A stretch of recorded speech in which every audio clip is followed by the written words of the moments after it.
नमस्कार मित्रों। आज अखिल भारतीय मंच पर एक शाम श्रीमती मंजू लोढ़ा जी के नाम। ये वो हस्ती है जिन्हें राष्ट्रपति से मिला स्वर कोकिला लता मंगेशकर जी से मिला सम्मान। इनको मिला मुंबई से फिल्मों तक का अनुपम पहचान। नारी होके नारी का सम्मान किया, इसलिए तो मिला सर्वश्रेष्ठ नारी का सम्मान। आप सभी श्रोताओं का मैं विकास मिश्रा सागर अखिल भारतीय काव्य मंच मुंबई के पेज पर आज एक स्पेशल शाम डॉक्टर मंजू लोढ़ा मैम के नाम स्वागत करता हूं। आज हमारे कार्यक्रम के जो मुख्य अतिथि हैं वो किसी नाम के मोहताज नहीं है, जो बिना किसी नाम के बिना किसी दिखावे के अपना काम बखूबी अंजाम दे रही हैं, जो कि न केवल मुंबई की बल्कि भारत की भी एक डायनेमिक पर्सनालिटी हैं, बहुत पॉपुलर हैं, समाज सेवी हैं, लेखिका हैं और लोढ़ा फाउंडेशन की फाउंडर हैं और उनका बहुत परिचय तो आज हमारे कार्यक्रम की होस्ट खुशी जी करेंगी। पहले तो मैं अपने इस कार्यक्रम में स्वागत करता हूं आदरणीय मंजू लोढ़ा मैम का। मैम आपका बहुत बहुत स्वागत है। बहुत बहुत धन्यवाद विकास जी, आज इस मंच पटल पर आमंत्रित करने के लिए मैं अखिल भारतीय काव्य मंच का बहुत बहुत आभार प्रकट करती हूँ। विकास जी का और उनकी समस्त टीम का, कार्यकारिणी समिति का, खुशी जी का कि आज यहाँ पर आपने मुझे आमंत्रित किया। और सबसे पहले यही कहूंगी कि मुस्कुराती हुई जिंदगानी चाहिए, आज कुछ ऐसी रवानी चाहिए, सारी दुनिया अपनी हो जाती है, बस एक उसकी मेहरबानी चाहिए, एक उसकी मेहरबानी चाहिए। और हमारे सभी सुनने वाले श्रोताओं को भी मेरा बहुत बहुत नमन। जी ma'am, thank you very much ma'am.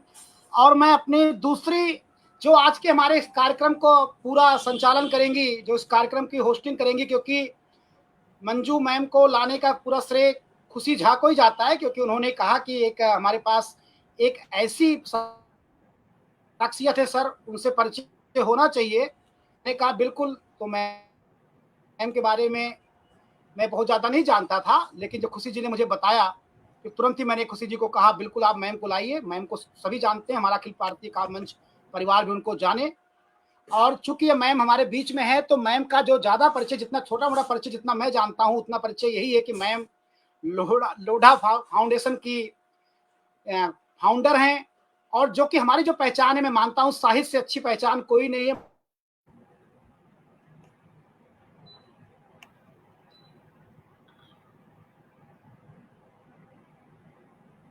इनकी आवाज ही रुक गई है।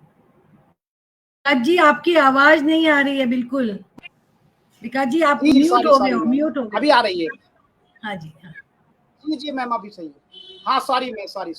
तो मैं जो परिचय दे रहा था, मैं कह रहा था डॉक्टर मंजू लोढ़ा मैम किसी पहचान की मोहताज नहीं है। वो पर्दे के पीछे रहकर अपना काम करती हैं साइलेंटली, और लोग अपने आप उनको रिकॉग्नाइज करते हैं। जब हमने अपने पटल के संस्थापक अंजनी द्विवेदी जी से बताया कि सर हमारी मुख्य अतिथि आज मंजू लोढ़ा मैम है, तो उन्होंने कहा अरे मैं जानता हूँ विकास जी, मेरे कॉलेज में भी चीफ गेस्ट बन के आई हैं, वो मुंबई की एक जानी मानी हस्ती हैं।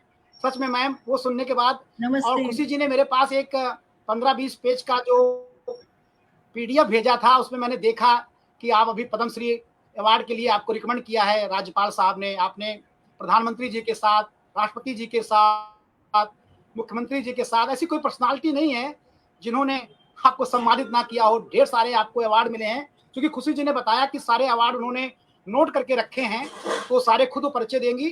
शायद खुशी जी हमारे बीच से, उनको मैंने किया था, खुशी जी शायद अभी, कोई बात नहीं मैम। और मैं कुछ स्रोत, हाँ खुशी जी आ गई, खुशी झा जी बाहर चली गई थी। तो आप, चूंकि मैं ज्यादा बड़ा परिचय तो खुशी जी देंगी, क्योंकि खुशी जी इस कार्यक्रम को होस्ट कर रही हैं। और मैं कुछ अपने श्रोताओं का मैसेज बीच बीच में जरूर पढ़ता रहूंगा, क्योंकि काफी श्रोता जुड़ चुके हैं। चूंकि मैं बीच बीच में ये सॉरी जी खुशी मैम, चूंकि आपकी कवित्री हैं, एक अच्छी इंसान हैं, और इतनी बड़ी शख्सियत के लिए मैं खुद सम्मान के लिए मैम आपका स्वागत करता हूँ अखिल भारतीय काव्य मुंबई के इस पेज पर। और अंत में मैं पुनः जुड़ूंगा, हमारे संस्थापक अंजनी द्विवेदी जी, अध्यक्षा डॉक्टर सुभाष सचान, सब लोग जुड़ के आपका अभिवादन जरूर करेंगे। तब तक आपके जीवन से जुड़ी हुई बहुत सारी बातों को, बहुत सारी उपलब्धियों के बारे में, आपने कैसे ये काम किया। हाँ, मैंने आपका एक इंटरव्यू देखा मैम, जिसमें आपने बताया कि एक ऐसी कहावत है कि हर सक्सेसफुल, वो मुझे बड़ा अच्छा लगा, हर सक्सेसफुल पुरुषों के पीछे एक महिला का हाथ होता है। लेकिन आपने अपने इंटरव्यू में बताया था कि नहीं, ऐसा बिल्कुल नहीं है। हमने तो इस कहावत को चरितार्थ होने से एक अलग बना दिया। वो क्या है कि हर सक्सेसफुल महिला के पीछे भी पुरुष का हाथ हो सकता है। जैसे आपके सफलता के पीछे आपके ससुर जी, जो रिटायर्ड जज थे राजस्थान कोर्ट में, और उसके बाद आपके जो एमएलए हैं भारतीय जनता पार्टी के मुंबई के, सबको ये बात पता भी नहीं होगी। एक ऐसी मल्टी टैलेंटेड प्रतिभा का मैं स्वागत, वंदन, अभिनंदन करते हुए आदरणीय खुशी झा जी को इस कार्यक्रम को होस्टिंग करने के लिए अखिल भारतीय काव्य मंच के बिहाफ पर, वो आपके जीवन के बहुत सारे अनछुए पहलू को जानेंगे जो आज तक लोग नहीं जानते होंगे आपका। इसलिए आपसे लोग प्रेरणा लेंगे, कैसे एक महिला 20 साल के बाद भी एक सक्सेसफुल वुमेन बन सकती है। आप एक महिलाओं के लिए एक मिसाल है मैम। आपका स्वागत करते हुए हम फिर जुड़ेंगे आपसे। तब तक खुशी जी, आप हमारे श्रोताओं को ये आप ध्यान रखिएगा कि बहुत सारे लोगों का मैं मैसेज जब टिक करूंगा, आप उनका नाम जरूर लीजिएगा। 15 लगभग 12-13 लोग जुड़ चुके हैं। चलिए खुशी मैम, मैं बाहर जाता हूँ। आप सभी का बहुत बहुत स्वागत, और आप मैम से उनके जीवन के अंत क्वेश्चन करिए। मैं बहुत बाद में बहुत धन्यवाद आपका, बहुत बहुत आभार। धन्यवाद, बहुत बहुत इतने धन्यवाद। सुंदर रूप से परिचय देने के लिए विकास जी का बहुत बहुत धन्यवाद। और उन्होंने बहुत अच्छी सुंदर सुंदर बातें कही। लेकिन खुशी जी, ऐसा होता है कि परिचय की जब भी बात आती है, मुझे हरिवंश राय बच्चन की ये 4 पंक्तियां याद आती हैं कि मिट्टी का तन और मस्ती का मन, क्षण भर मेरा जीवन यही मेरा परिचय। मुझको न ले सके धन कुबेर दिखलाकर अपना ठाट बाट, मुझको न ले सके निप्रति मोल दे माल खजाना राजपाट। अमरों ने अमृत दिखलाया अपना अमर लोक, मगर मैंने दोनों को ठुकराया रखकर अपना उन्नत ललाट। बिक मगर गया मैं मोल बिना, जब आया मानव सरस हृदय, जब आया मानव सरस हृदय। मिट्टी का तन और मस्ती का मन, क्षण भर मेरा जीवन यही मेरा परिचय, यही मेरा परिचय। क्या खूब, काबिले तारीफ मैम, इतनी अच्छी आपने बातें बताई। वही तो, आपकी बातों से ही ऐसा लगता है कि जीना आ गया। क्या बोलूं, आपकी तारीफ करने का मुझे मौका मिला है। तो मैं शुरू करती हूँ। सबसे पहले मैं आपको प्रणाम करती हूँ, और आज ये एक छोटी सी 2 लाइन की माँ शारदे की वंदना करती हूँ। जी बिल्कुल, स्वागत है जी, आशीर्वाद दे अपना। माँ तू ही सरस्वती, माँ तू ही साधना, माँ तू ही सरस्वती, माँ तू ही साधना। करती मैं तेरा वंदन, करती मैं तेरा वंदन, करती हूँ आराधना। मैं आई शरण तुम्हारे, जाऊं कहाँ किस द्वारे। मैं आई शरण तुम्हारे, जाऊं कहाँ किस द्वारे। मैं हूँ धूली तेरे चरण की, मैं हूँ धूली तेरे चरण की, बनी रहूं दासी मैं। यही है कामना, यही है कामना। माँ तू ही सरस्वती, माँ तू ही साधना। इसी वंदन के साथ आपको प्रणाम, इस मंच को प्रणाम। बहुत सुंदर सरस्वती वंदना आपने गाई। मुझे वो देखकर याद आ गया आपके लिए कहना कि एक बार गाओ वह मल्हार की आसमान बरस जाए, एक बार छेड़ो वह तान की रेगिस्तान सरस जाए। बुलबुल का दर्द और फकीरों का दिल लेकर चलो, कि तुम्हारे 2 टूक दर्शन को इंसान तो क्या देवता भी तरस जाए, देवता भी तरस जाए। बहुत बहुत खूब, बहुत खूब, बहुत प्रणाम करते हैं। और सुनने वाले सभी श्रोताओं को भी पुनः मेरा एक बार नमन, जो अभी अभी जुड़े हैं उन सबको मेरा नमन। जी, मंच पे सभी को, आप सभी को मेरा नमन, अखिल भारतीय मंच को नमन, धन्यवाद संग, बहुत बहुत आभार प्रोफेसर अंजनी सर और विकास सर जी का, जिन्होंने हमें इतना मान सम्मान दिया। मैं आज ले चलती हूँ सभी को एक ऐसी हस्ती से मिलाने जो नाम में चांद सितारों से कम नहीं, पर दिल उनका फूलों से नाजुक, वाणी में सरस्वती विराजित है। तो कहते हैं ना कि जग पे जिसका राज है ये तो आस्था और विश्वास है, तभी तो कहते हैं कि नव तल पर बस मुरली वाले का राज है, मुरली वाले का राज है। तो आज जो है कि मंजू मैम के आने से ये पटल धन्य धन्य हो गया।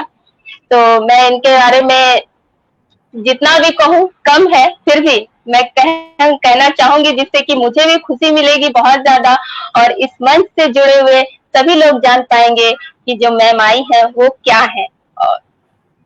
तो आइए मिलते हैं एक ऐसी हस्ती से, एक ऐसे नाम से जिनके नाम का मतलब ही होता है सुखद, सुंदर।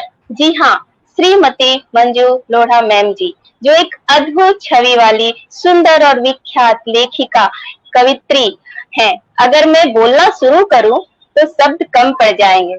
इनका मुस्कुराता चेहरा इनकी शालीनता की शान है। मंजू जी ने इतनी सारी उपलब्धियां हासिल की है कि काबिले तारीफ है, और वो सब इन्होंने पाया है अपनी वाणी से। इनकी वाणी बोली में इतनी मिठास है, इतना अपनापन है कि कोई भी अपना बन जाता है।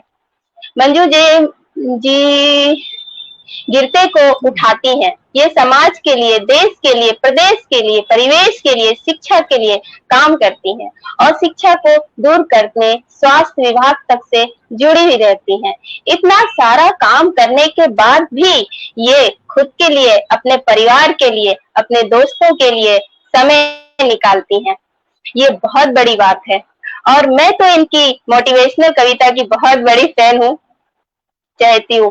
भक्ति सागर की एक चैनल है जिसमें इनकी शिक्षाप्रद कहानी आती रहती है सुबह 7 बजे, तो आप लोग जरूर देखें और इनसे मोटिवेट हैं।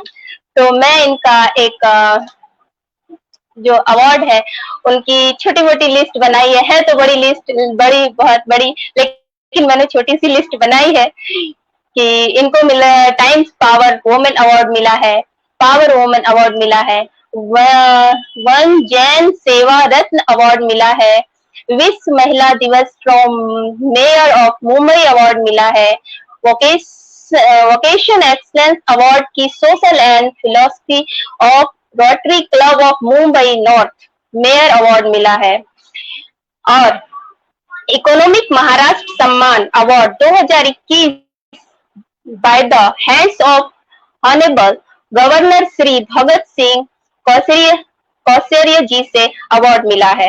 नारी शक्ति आइकॉन अचीवर अवार्ड 2021 में मिला है। इन्होंने 11 पुस्तकें लिखी है, जिनमें से कि हिंदी और इंग्लिश, जिनका किताबों का नाम है माँ, बाबुल, यादें, मन की लहरें और प्रेरणा। बाबुल book launched bye Bharat Ratna Lata Mangeshkar ji. तो ये था इनका परिचय, और बाकी की परिचय मैं इनसे सुनना चाहूंगी। मैं जानना चाहूंगी कि जो इनकी बाबुल की रचना थी, किताबें, वो इन्होंने कहाँ से प्रेरित होके, क्या इनके आपके मन में हुआ मैम, जो कि आपने इस कविता, इस बुक का, इस किताब की रचना की। मैम आवाज।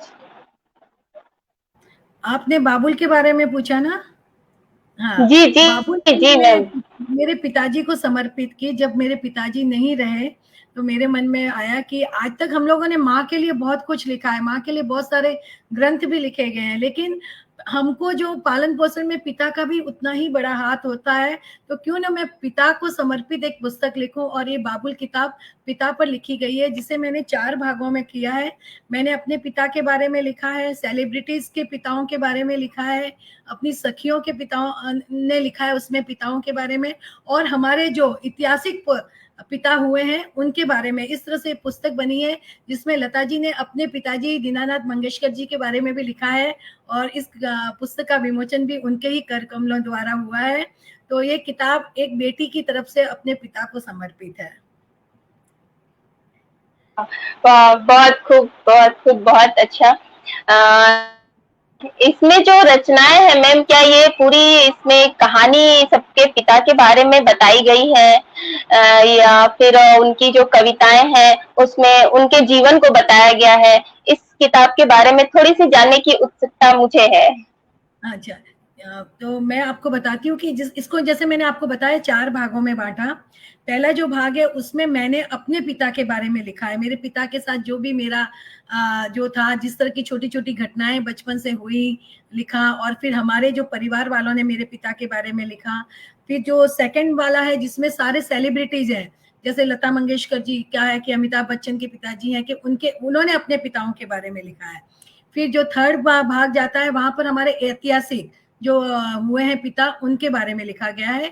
और चौथा भाग मैंने जो लिया है उसमें मैंने मेरी जितनी भी सहेलियां हैं जो लिखती हैं उनको मैंने कहा कि अपने अपने पिता के बारे में लिख कर भेजो, तो उनकी भी कविताएं उसमें डाली है। इस तरह से मैंने ये 4 भागों में लिखा है। और उसी में मैंने अपने पोते को भी एक पत्र लिखा है कि तुम भी कल बड़े होंगे, तुम्हारे पिता है, किस तरह से अपने पिता का सम्मान करोगे। तो इस तरह से इसको 4 भागों में बांटी है। और इसी तरह से मैंने माँ किताब लिखी थी, माँ को भी इसी तरह से मैंने 4 भागों में बांटा था, क्योंकि मेरी अपनी माँ की जो मैं बात लिखूंगी तो जितने लोग उनको जानेंगे पढ़ेंगे, लेकिन जब हम समस्त लोगों को उसमें ले लेते हैं तो वो किताब का एक अलग ही वजन हो जाता है और लोग पढ़ना चाहते हैं उस पुस्तक को। तो इस तरह से मैंने ये किताब लिखी है। हाँ जी। जैसे मैंने इसमें, मुझे किसी कवि की एक बात याद आती है कि धीरे से चलते हुए छोड़ते हो मेरा हाथ और मुझे देते हो जीने की सौगात, लड़खड़ाती हूँ जब जब मैं थामते हो तुम, ओ बाबा कितने प्यारे हो तुम, ओ बाबा कितने प्यारे हो तुम, वृक्ष रूप में मुझ पर छाया धरते हो और आसमान जितना मुझसे प्यार करते हो, जीतती हूँ जब जब मैं, नाचते हो तुम, ओ बाबा कितने प्यारे हो तुम, ओ बाबा कितने प्यारे हो तुम। ये किसी एक महान कवि की पंक्तियां हैं जो मैंने आपको मैं सुनाई कि एक पिता के बारे में हम लोग कितना कुछ, मतलब पिता आसमान जितना होता है। और पिता एक ऐसी शख्सियत होता है जो स्वयं तकलीफ में रहता है लेकिन अपने बच्चों के लिए सारी सुख सुविधाएं उपलब्ध कराता है। इसलिए मैं हमेशा माता पिता को मैं हमेशा बहुत वंदन करती हूँ कि उन्होंने हमें हमेशा बचपन में राजकुमार और राजकुमारी की तरह रखा, और बड़े होने पर हमारा ये कर्तव्य होता है कि हम उन्हें महाराजा और महारानी की तरह रखें। आजकल खुशी जी, मैं इसी बात को लेकर चलना चाहती हूँ कि आजकल पहले एक जमाना था हम सब संयुक्त परिवार में रहते थे, लेकिन आजकल एकल परिवार हो गया है, जहां पति पत्नी और 2 बच्चे, वही परिवार की भाषा रह गई है। लेकिन मेरा मानना है कि हमारे जो बुजुर्ग हैं वो हमारी धरोहर है, हमारी अमानत है। अगर बुजुर्गों के चप्पल भी दरवाजे के बाहर पड़े रहते हैं ना, तो किसी की बुरी नजर डालने की हिम्मत नहीं होती है। और मैंने उस पर एक बहुत सुंदर कविता भी लिखी है और मैं हर पटल पे उसको सुनाती हूँ कि लोग उसको सुने। बाद में अगर समय मिला तो मैं वो कविता आपको जरूर सुनाऊंगी। लेकिन मैं यहाँ सुनने वाले सभी श्रोताओं से एक ही बात कहना चाहती हूँ कि अपने माता पिता का सम्मान करें, क्योंकि उन्होंने हमें जीवन भर दिया है। जीवन भर वो हमारे लिए एटीएम कार्ड बनकर रहे हैं। अब हमारा कर्तव्य है कि कम से कम हम उनके लिए आधार कार्ड बनकर रहें। ये बात आप ध्यान में रखिए, क्योंकि पेड़ कितना ही बूढ़ा सही, उसे काटो मत, फल नहीं देगा तो छाया जरूर देगा। और माता पिता भले ही वृद्ध हो, कमा कर नहीं ला रहे हो, लेकिन जो संस्कार वो हमारे बच्चों को देंगे वो दुनिया में और कोई नहीं दे सकता है। इसलिए माता पिता के आशीर्वाद से बढ़कर तो कुछ हो ही नहीं सकता है, और उनका आशीर्वाद तो भगवान भी टाल नहीं सकता है कि माँ बाप की सेवा जो करे चारों तीर्थ धाम वो पाए। उनके दिल से जो आशीर्वाद निकले वो तो भगवान से भी टाला न जाए। भले ईश्वर की पूजा करने आप नहीं जाओगे चलेगा, ईश्वर की पूजा दूजी है, लेकिन अपने माता पिता की सेवा सबसे बड़ी सेवा है।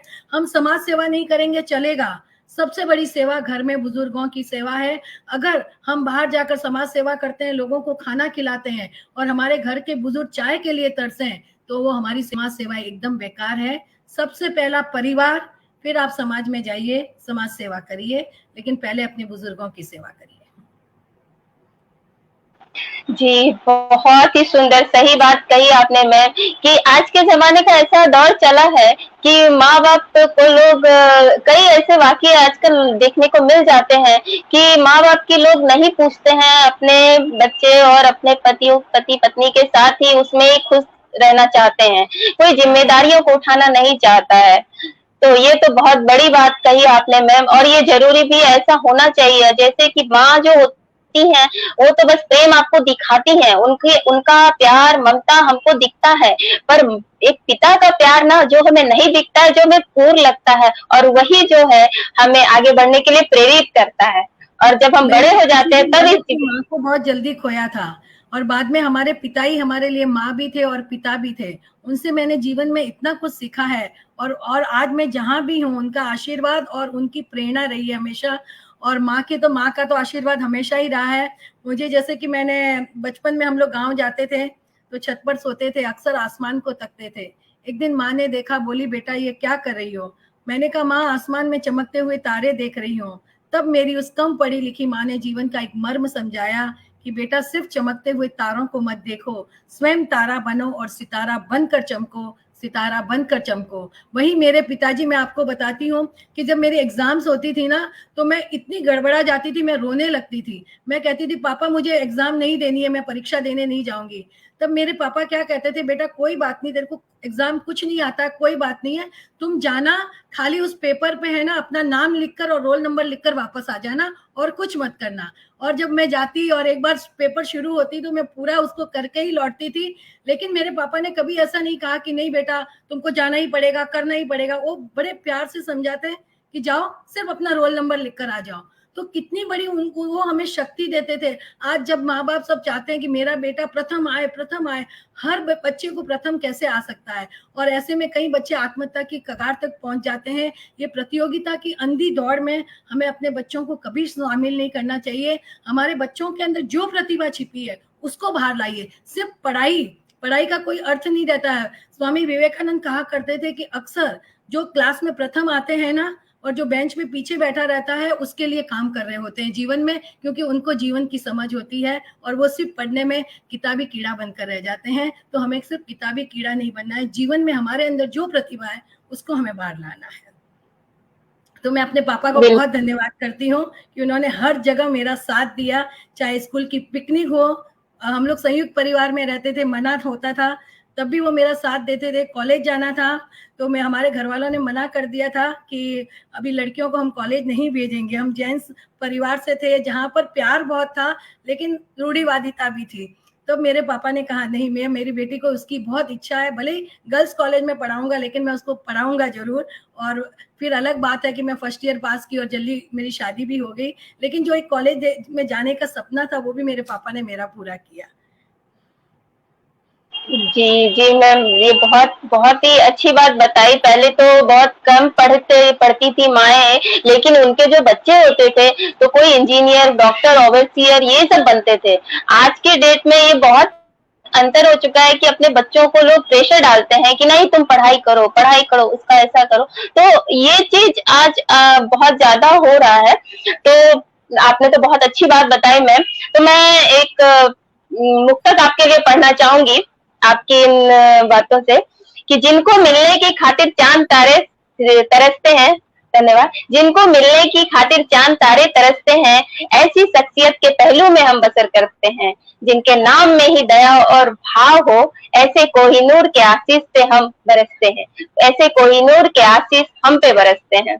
तो मैम आपकी वाणी, आपकी बातें जो कि बहुत ही प्रेरणादायक है, आपकी पूरी जीवन की गाथाएं जो सुन के ऐसा लगता है और प्रेरणा मिलती है कि हम जिंदगी में कुछ करें। जरूरी नहीं है कि हम बहुत सारी डिग्रियां हासिल करें और डिग्रियों से ही, अंग्रेजियों पढ़ने से ही हमारी इज्जत हो। तो आपने वो चीज साबित करके दिखाया मैम, और हर किसी को इससे शिक्षा लेनी चाहिए कि जीवन में आगे बढ़ने के लिए आपकी बोली और आपका व्यवहार सबसे ज्यादा जरूरी है, जो कि जीवन में आपने बहुत सबको सिखाया, और उसी चीज को लेके आज आपको इतनी इज्जत, इतना मान सम्मान और प्यार मिल रहा है, और वही चीज आप बांट रही हैं। तो मैम मैं एक सवाल, इसीलिए है, देखिए आपका जीवन बेहतर इसलिए नहीं बनता है कि आप धारा प्रवाह अंग्रेजी बोलते हैं, या आप ब्रांडेड कपड़े जूते पहनते हैं, या आप बड़ी बड़ी गाड़ियों में घूमते हैं। आपका जीवन बेहतर इसलिए तब बनता है जब आपका नाम लेने से कई चेहरों पर मुस्कुराहट आती है, तब आपका जीवन बेहतर बनता है। तो अपने जीवन को वैसा बेहतर बनाए। देखिए, हम सुंदर हैं, लेकिन सुंदरता का मापदंड क्या है? सुंदर आप तब है जब आपकी आंखों से करुणा बरसती हो, जो कि सामने वाले के दुखी दिल को, उसके दुख को दूर कर दे। आपके हाथ कब अच्छे लगते हैं? जब वो दान देते हुए अच्छे लगते हैं, या किसी को स्नेहिल स्पर्श दे और उसका दुख दर्द दूर कर दे। आपके पैर कब अच्छे हैं? जब आप किसी की सहायता करने के लिए अपने कदम आगे बढ़ाओ। आपकी वाणी कब अच्छी है? जब आप ऐसी मीठी वाणी बोले कि सामने वाला उससे गदगद हो जाए। तब आपका जीवन है। केवल बाहरी सुंदरता कोई मायने नहीं रखती है, आपका दिल सुंदर होना चाहिए। और दिल और चेहरा अगर दोनों सुंदर हो जाते हैं, तो वो उस व्यक्तित्व का क्या कहना कि पाप पुण्य सब मानव मन की खेती है, क्षमाशील धरती माता सब कुछ सह लेती है। काग बेचारा क्या लेता और कोयल क्या दे जाती है, केवल वाणी की मिठास जगत का मन हर लेती है, जगत का मन हर लेती है। बिल्कुल, बिल्कुल सही बात कही आपने मैम। और ये बात आप पे बहुत ही सटीक बैठती है। आपकी बोली, मुझे तो ये लगता है कि जब भी मैं आपको कॉल करती हूँ, आप कितना भी व्यस्त रहे, लेकिन उस कॉल का आप जवाब जरूर देती हैं और मुझसे बात करती हैं, स्नेह देती हैं। तो ये बहुत बड़ी बात, और हर किसी में ये क्वालिटी नहीं होती है जो आप में है, और यही चीज हमें सीखने मिलती है, जीवन में आगे बढ़ने की प्रेरणा देती है, खासकर हम नारियों को, हम लड़कियों और बेटियों को। तो मैम, मैं एक छोटा सा सवाल करना चाहूंगी कि आपने अपने इस लेखनी का सफर कहाँ से और कैसे शुरू किया? ऐसी मुझे लगता है, हाँ, कि मैं पहले तो मैं कभी लिखती नहीं थी। मुझे मतलब पढ़ने का बहुत शौक था शुरू से। मैं इतनी ज्यादा किताबें पढ़ती थी, स्कूल में थी तब से ही पढ़ती थी, जब वो नंदन वगैरह की आती थी, और फिर वो छोटी छोटी कहानियों की किताबें होती थी। मेरे स्कूल के सामने ही एक बुक डेपो था, तो मैं हर रोज उनसे एक किताब लेती, एक किताब पढ़ती, दूसरे दिन दूसरी किताब लेती। तो किताबें पढ़ने का बहुत शौक रहा है। कभी लिखती नहीं थी, ऐसे लिखती थी, ऐसे अच्छे लिखती थी।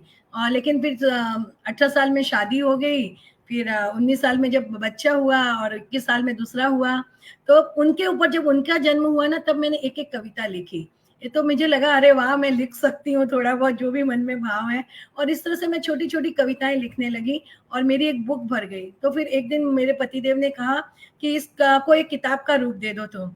और फिर मैंने उसे एक किताब के रूप में उस बनाई और उसका विमोचन करवाया। वेद प्रकाश जी गोयल उस समय हमारे ये मंत्री थे, तो उनके हाथों मेरी पहली पुस्तक का विमोचन हुआ था। तब इतना अच्छा लगा, सबने उस किताब को बहुत सहारा। वैसे मैं कोई प्रोफेशनल कवियत्री नहीं हूँ, ना मुझे कविता का कोई वो मीटर वगैरह मुझे कुछ नहीं मालूम है, न छंद है, न ताल लय, कुछ भी मुझे नहीं मालूम है। लेकिन मुझे लगता है कि दिल से दिल की बात कर लेनी चाहिए, जो मन में भाव आते हैं। और आपके दिल की बात ऐसी होनी चाहिए कि खुशी जी अगर आप पढ़ो तो आपको लगे वाह, ये तो मेरे मन की बात है। तो बस मैं दिल से दिल तक पहुंचना चाहती हूँ अपने कविता के माध्यम से।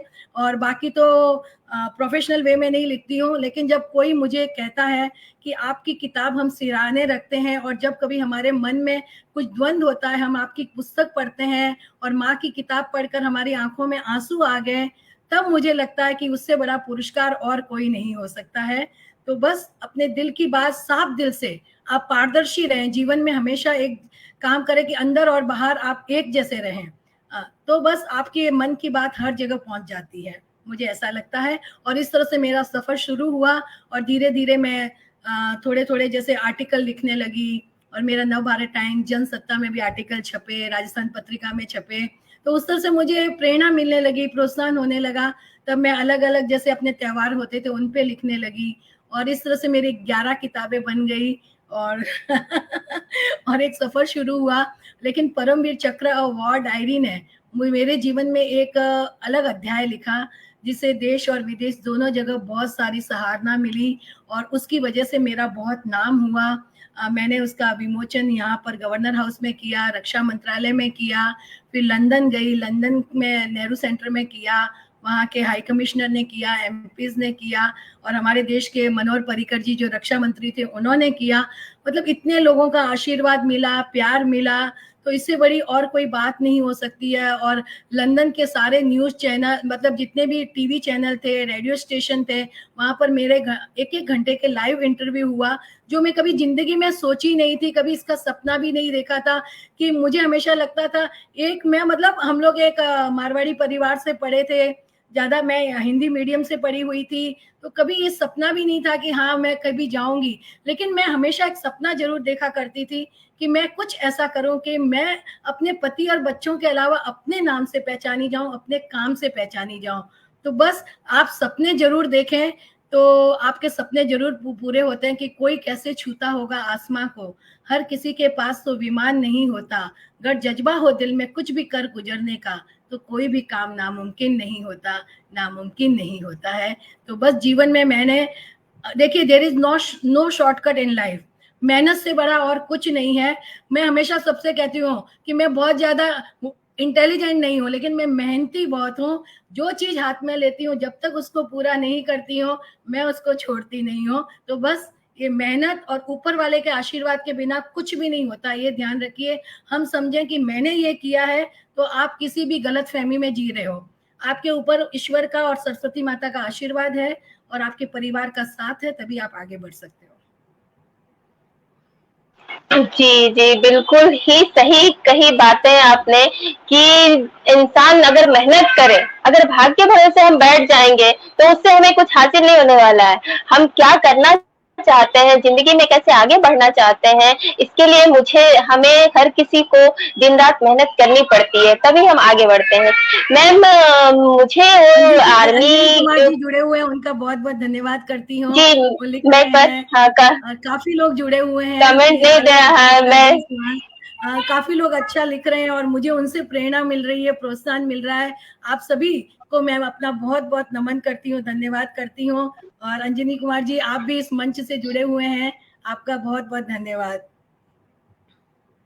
जी, कमेंट्स तो सभी यार, डॉक्टर संगीता जी जुड़ी हुई हैं और सत्यवती मैम जी, अंजनी सर, रवि शंकर मिश्रा जी, केदारी जी, सभी लोग कमेंट कर रहे हैं। विकास जी, कल्पना जी, सभी लोग जुड़ रहे हैं और सभी लोग अच्छे अच्छे कमेंट्स कर रहे हैं। और सब सुन के जो है, रवि शंकर मिश्रा जी बोल रहे हैं, आपको सुनना हमारा सौभाग्य है।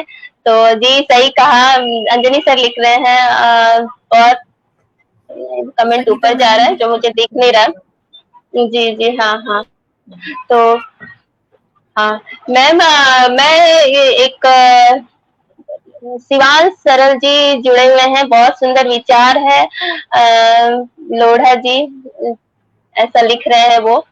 जी जी हाँ, जी तो मैम मैं ना वो आर्मी वाली जो आपकी किताबें हैं, उसके थोड़ी सी कुछ रचनाएं और उनके बारे में अगर बता दें, क्योंकि वो जो है बहुत ही पॉपुलर और एक बहुत ही अच्छी पुस्तक है, जिनको कि हर किसी को पढ़ना चाहिए, उसमें ऐसी चीजें हैं। तो मैं उसके बारे में थोड़ी सी जानना चाहूंगी, आपके उस जी, किताबों के बिल्कुल। ये बारे में। परमवीर चक्र जी वॉर डायरी जो है ना, ये हमारे देश में का सर्वोच्चम सम्मान है, जो हमारे सैनिकों को युद्ध काल के दौरान उनकी बहादुरी के लिए दिया जाता है। और आज तक ये 21 लोगों को दिया गया है। उसमें से 7 को तो जीवित रहते मिला है, बाकी सभी को मरणोपरांत मिला है, और आज उनमें से सिर्फ 3 जीवित हैं। और उनमें से मैं बोली कि जब ये शहीद हुए हमारे ये जवान, उस समय उनकी उम्र 18 साल से लगाकर 33 साल तक। आप सोचिए, उस समय उन्होंने अपनी बहादुरी से देश की रक्षा की और उनको ये सम्मान मिला। जबकि 18 साल में तो आजकल माएँ जो होती है ना, बच्चों को घर बैठे फीड कराती हैं, बेटा तू खा ले, बेटा तू खा ले। और सोचिए, वो एक बेटा जो सरहद की रक्षा कर रहा है और सरहद के लिए शहीद हो गया। तो उसमें मैंने उन सब 21 जवानों के बारे में तो लिखा है। इसके अलावा जिन्हें अशोक चक्र मिला है, सेना मेडल मिला है, उन सब के बारे में भी एक एक फोटो के साथ, उनके नाम के साथ मैंने लिखा हुआ है परमवीर चक्र में। और उसके पश्चात मैंने एक और किताब लिखी थी, घर कब आओगे, है ना। तो इसमें मैंने वो कविताएं थोड़ी लिखी थी कि एक परिवार वाले की मतलब क्या भाव होते हैं जब वो अपने बेटे को, पति को, भाई को जब सरहद के लिए विजय तिलक लगाकर रवाना करते हैं, तब उनके मन में क्या भाव होते हैं। इस तरह से मैंने ये किताब दोनों को लिखी। और ये किताब मतलब मैं इस किताब के मतलब लिखने के पीछे भी एक कहानी है कि जब ए मेरे वतन के लोगों इस गाने को 50 साल पूरे हो रहे थे, तब लोढ़ा फाउंडेशन ने सोचा कि हम एक बहुत यूनिक कार्यक्रम करें। तब हमने रेस कोर्स में, जो यहाँ पर है बॉम्बे में, वहां पर हमने एक बड़ा कार्यक्रम किया जिसमें लता जी, हमारे माननीय प्रधानमंत्री जी नरेंद्र मोदी जी और कवि प्रदीप की बेटी थी उस समय वहां पे मंच पे, और मंच पर हमने देश भर में से हमने सारे वीर जवानों को और शहीद हुए उनके परिवार वालों को बुलाया था और उनका सम्मान किया था। और सामने 1.5 लाख जनता थी और 1.5 लाख जनता ने और लता जी ने और हम सबने एक साथ गाना गाया था, ए मेरे वतन के लोगों। और उन्होंने बताया कि किस तरह उन्होंने नेहरू जी के सामने ये गाना गाया था, नेहरू जी की आंखों में आंसू आ गए थे। मतलब वो वातावरण मैं आपको बता नहीं सकती हूँ, शब्दों में बयान नहीं कर सकती हूँ। ये जनवरी 2014 की बात है। और फिर उस समय जब कार्यक्रम समाप्त हुआ और जो वीर जवान मुझे मिले और उन्होंने बहुत आशीर्वाद दिया कि बेटा लोढ़ा फाउंडेशन के माध्यम से तुमने बहुत अच्छा कार्यक्रम किया है, हमारे सम्मान तो बहुत हुए, लेकिन एक गैर सरकारी संस्था और 1.5 लाख जनता सामने, उनके सामने हमारा सम्मान होना हमें बहुत अच्छा लग रहा है। और तब तक मैं भी उनके बारे में खुशी जी कुछ नहीं जानती थी, बस हम इतना समझते थे कि हमारे देश के सैनिक हैं, सरहद पर रहते हैं, हमारी रक्षा करते हैं। लेकिन उस दिन मैंने सोचा कि मैं इनके लिए कोई एक पुस्तक लिखूं जिससे कि हमारी आने वाली पीढ़ी इनके बारे में जाने और इनकी शहादत के बारे में, इनकी बहादुरी के बारे में जाने कि हमारे सही और असली हीरो तो हमारे ये देश के वीर जवान हैं जिनके नाम भी हमको मालूम नहीं होते हैं। बस इसी विचार करके मैंने ये किताब लिखी, अलग अलग स्कूलों में जाकर इसकी प्रदर्शनियां की मैंने कि ये देखिए हमारे देश के वीर जवान हैं। तो बस इस तरह से ये पुस्तक बनी और मुझे इस बात का बहुत संतोष है कि मैंने ये किताब लिखी। और उसके बाद कई लोग जैसे सैनिक परिवारों से भी जुड़े हैं, सैनिक परिवारों के लिए भी कार्यक्रम कर रहे हैं। तो मुझे लगता है कहीं ना कहीं उसमें मेरा भी, इस यज्ञ में एक आहुति मेरी भी है। बस मुझे इस बात की बहुत खुशी है। जी जी, बहुत ही बढ़िया, सही बात कहा आपने मैम कि हम लोग जो घर में रहते हैं और सेनाएं जो हैं वो बॉर्डर पे रह के, सीमाओं पे रह के हमारी रक्षा करते हैं और हम चैन की नींद सोते हैं। तो ये सच में प्रेरणादायी पुस्तकें हैं। कि दुनिया की सारी दौलत तराजू के एक पलड़े में रख दो और एक पलड़े में एक सैनिक की बहादुरी रखो, वो बहादुरी का पलड़ा हमेशा भारी रहेगा, क्योंकि किसी भी देश का गर्व उसकी सेना होती है। सेना है तो हम है, हमारा देश है, हमारा अस्तित्व है। इसलिए मैं हमेशा हर जगह मैं ये निवेदन करती हूँ कि जब भी अपने सैनिक को वर्दी में देखो, उनके सम्मान में खड़े हो जाओ, उनके लिए तालियां बजाओ और कोशिश करो कि पूरे साल में एक पर्व आप उन सैनिक परिवारों के साथ में, शहीद परिवारों के साथ में बिताओ, उनके साथ बैठकर खाना खाओ, उनके साथ बैठकर मिठाइयाँ खाओ। तब मैं सोचती हूँ कि हमने अपने उन सैनिकों के प्रति इतना सा ऋण कम करने की हम कोशिश की है। तो कोशिश करें कि एक पर्व, साल में सिर्फ एक पर्व हमारे देश के जो वीर जवान हैं, हमारे देश के जो वॉरियर हैं, उनके परिवार वालों के साथ बिताएं। हमारे जो पुलिसकर्मी हैं, जो भी हैं, जिनकी वजह से हमारा जीवन सरल और सहज है। और मैं तो कहती हूँ कि इस बार जब दिवाली आ रही है तो आप कोशिश करें कि आपके दूध वाला है, आपका अखबार वाला है, उसको कैडबरी की एक चॉकलेट विथ थैंक्स लिखकर दे दीजिए। उसको इतनी खुशी मिलेगी कि हाँ। और जो भी आपकी मिठाई है, रोड पे जैसे मोची बैठा है या आप मतलब पेट्रोल पंप पे एक बच्चा है जो कुछ बेच रहा है, उसके साथ मिल बांट कर खाइए। देखिए किसी चेहरे पर मुस्कुराहट लाकर आपके चेहरे की मुस्कुराहट दुगनी हो जाएगी।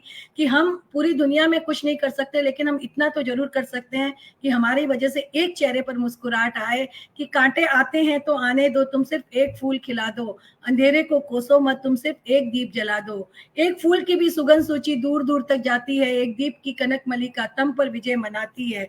जो एक एक फूल खिला दे हम सब मिलकर तो चीर बसंत कहलाए, और जो एक एक दीप हम सब मिलकर जला देना तो अंधकार का नामो निशान मिट जाए, अंधकार का नामो निशान मिट जाए।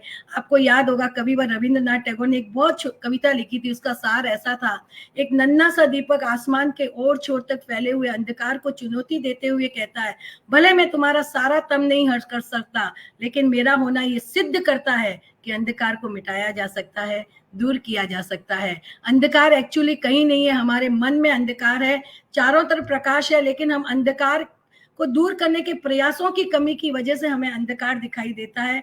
आओ हम सब इस दिवाली एक दूसरे से वादा करें कि हम दीप से दीप जलाएंगे। हमारे यहाँ तो संस्कृति में भी कहा जाता है कि अगर 2 दीपक हम अपने लिए जलाते हैं तो 2 दीपक हम अपने पड़ोसी के लिए भी जलाएं कि उसके घर में भी रोशनी हो। तो बस यही कामना हम सब के लिए करें कि हम चेहरों पर मुस्कुराहट ला सकें, उदास चेहरों पर हम खुशी धर सकें। बहुत खूब, बहुत ही बेहतरीन सोच मैम आपकी। और सभी लोग बड़ा लगातार जो है कमेंट कर रहे हैं, RS मिश्रा जी, अंजनी से, सत्यवती मैम जी, और आगे जा रहा है, नाम मैं नहीं पढ़ पा रही हूँ, तो सभी लोग बराबर आपको सुन रहे हैं। अशोक मिश्रा जी, सब लोग बोल रहे हैं सुंदर विचार, सही कहा आपने कि बहुत ही, रितेश राय जी, रोशन जी, कि बहुत ही सच में बहुत ही ऐसी सोच अगर हम लोगों की रहे तो हम लोग अब खुद की खुशियों के साथ औरों को भी खुशी दे सकते हैं। तो विकास सर हमारे बीच में जुड़ गए हैं, तो मैं एक आखिरी सवाल, एक छोटी सी पूछना चाहूंगी कि आपकी दिनचर्या तो इतनी व्यस्त है कि आप इतनी व्यस्त रहती हैं, और इतनी व्यस्तता के बाद भी कैसे मतलब अपने लिए और समय निकाल लेती हैं, तो वो मुझे जानना है कि तबीयत खराब है आपकी, तो भी आप चाहती है कि आप कैसे क्या अच्छा करें, क्या किसके लिए करें, क्या नहीं करें, लेकिन इतनी व्यस्त लाइफ होते हुए भी आप अपने लिए किस तरह से मेंटेन करते हैं, थोड़ा सा 5 मिनट के लिए मुझे बता दें। खुशी जी, मैं बिजी होती ही नहीं हूँ, मैं हमेशा खाली रहती हूँ। कोई मुझे फोन करता है कि आप बिजी हो, मैंने कहा मैं बिल्कुल बिजी नहीं हूँ, मैं एकदम खाली हूँ। आप बड़े बड़े लोगों के जीवन चरित्र को पढ़ेंगे तो हमें लगेगा 24 घंटे उनके पास भी थे, 24 घंटे हमारे पास भी हैं। और मुझे कई बार लगता है कि जो बहुत बोलते हैं ना मैं बहुत बिजी हूँ, शायद उनके पास कुछ काम नहीं होता है तब वो बोलते हैं। जो वाकई में बिजी होते हैं वो कभी नहीं कहते हैं कि मैं बिजी हूँ। मैंने ये इस चीज को नोट किया है कि वो हमेशा हर जगह तैयार रहते हैं। और आपको बताऊं, मेरे घर में सब लोग बोलते हैं कि मेरा जो समय मैनेजमेंट है ना, टाइम मैनेजमेंट सबसे खराब है। बोला मम्मी को कहीं जाना पहले कि 1 घंटा पहले टाइम देने का मम्मी को। लेकिन जहाँ दिल में कुछ करने का मन होता है ना, वहाँ हर चीज के लिए समय निकल जाता है। खुशी जी, मेरा सुबह का 3-4 घंटे तो ऐसे रहता है कि मेरे मंदिर सामायिक में जो होता है, वॉकिंग करना है, ये करना है। और 1 बजे के बाद मैं फ्री रहती हूँ पूरा, तो 1 बजे के बाद जो भी मेरे को समाज सेवा करनी है, जाना है। अच्छा, मैं अपना परिवार को भी पूरा टाइम देती हूँ, मेरे पोते पोतियों के साथ रोज खेलना, बच्चों के साथ बैठना, मीन्स मैंने अपनी दिनचर्या में सब डाल दिया है कि मुझे मेरे पास सबके लिए समय है। मैं कभी ये नहीं कहूँ कि मेरे पास समय नहीं है, समय ही समय है। और आप थोड़ा सा जल्दी उठ जाते हो तो आपके पास वही समय 48 घंटे बन जाता है, और वही आप अपना समय ऐसे ही सोकर गुजार दीजिए तो वो 24 घंटे के 12 घंटे बन जाते हैं। तो सबके लिए समय निकालिए, तो समय तो आपके पास, आपके हाथ में है। और जीवन में कोशिश करिए कि हिस्ट्री और मिस्ट्री में जीने के बजाय हम वर्तमान में जिए और वर्तमान के पल पल का आनंद उठाएं।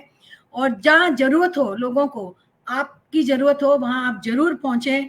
और इसके अलावा मैं सब लोगों से एक चीज और कहना चाहती हूँ कि आप धन का दान नहीं कर सकते, आप तन से भी पहुंच नहीं सकते हो, लेकिन आप अपने कानों का दान जरूर करिए। इस कोविड समय में ऐसे ऐसे लोगों जो अकेले रहते थे, उनके अंदर इतने बुरे बुरे विचार होते थे, उनके फोन आते थे, तो मैं चाहती हूँ कि बस आप एक 5 मिनट का अपना समय दीजिए, उनको सुनिए, उनके मन की भड़ास निकल जाएगी। जो कोई डिप्रेशन में जाता हो, कोई आत्महत्या के कगार पर खड़ा हो, आप अगर उसकी बातें सुन लेंगे तो उनके मन का जो दुख दर्द है वो बाहर निकल आएगा और वो एक सामान्य व्यक्ति की तरह जीने लगेगा। इस कोविड पीरियड में ऐसे ऐसे फोन आते थे मेरे पास, लेकिन मेरी यही कोशिश रहती थी कि मैं सबकी बातें सुनूं और जहां तक मेरे से हो सके मैं उनके लिए कुछ भी कर सकूं। कहते हैं ना, फूल नहीं तो फूल की पत्ती के बराबर भी अगर आपने किसी के लिए कुछ किया है तो बहुत अच्छा किया है।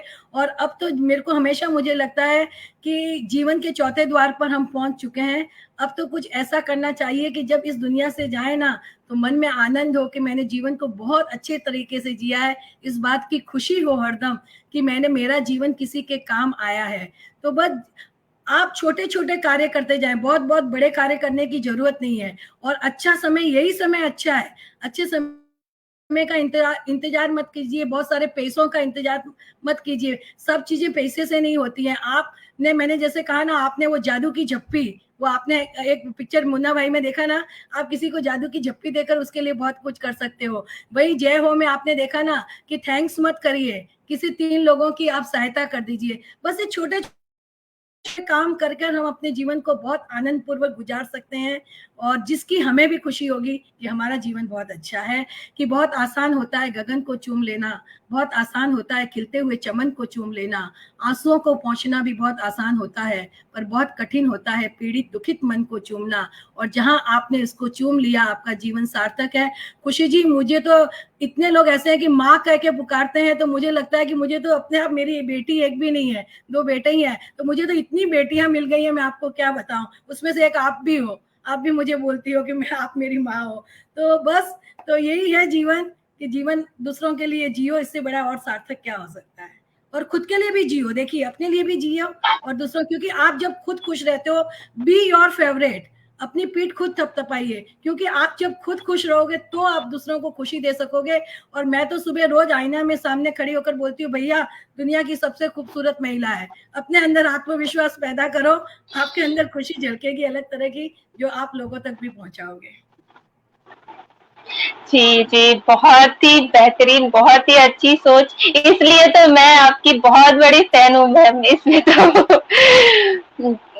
मैं, अंजलि सर और विकास सर दोनों ही जुड़ गए हैं, मैं दोनों का ही स्वागत करती हूँ। और मैं अंजलि सर के लिए उनका ही उनकी एक छोटी सी रचना उनके लिए पेश करना चाहती हूँ, जो कि मुझे बहुत पसंद है।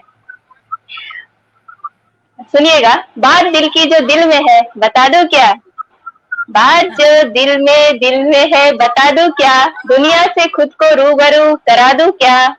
की है मोहब्बत कितनी आज, दुनिया को बतला दूं क्या। मेरा कमरा, मेरा कमरा, मेरा कमरा कुछ खाली सा है।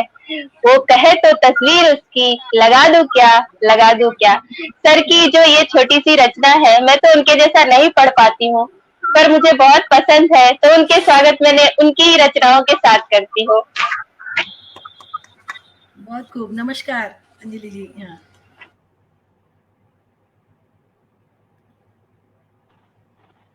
अंजलि सर का माइक ऑफ।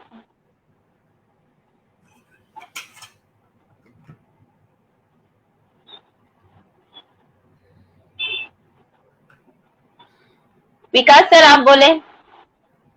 हाँ अंजलि सर, आपका माइक अनम्यूट म्यूट है, अनम्यूट करिए। जी मैं अपने अखिल भारतीय काम मंच मुंबई के संस्थापक, जो कि पटल के संस्थापक भी हैं, मुंबई में रहते हैं, प्रोफेसर हैं। और मंजू मैम के व्यक्तित्व के बारे में मुझे अंजलि सर ने बताया। विकास जी, खुशी जी ने जिनका नाम लिया है, वो बस आप नाम ही जानिए, मुंबई में वो क्या है हम जानते हैं। तो ऐसी शख्सियत को मैं सर, आप मुंबई को अनम्यूट करिए, क्योंकि आप भी थोड़ा, क्योंकि कार्यक्रम लगभग 50 मिनट हो चुका है। 10 मिनट में मैं जरूर चाहूंगा कि 1-2 क्वेश्चन मेरे भी हैं। मंजू मैम, अगर आप अनुमति दें तो मैं जरूर पूछूंगा। विकास, आपकी आवाज नहीं आ रही है विकास जी मुझे। खुशी जी, विकास जी क्या बोल रहे हैं?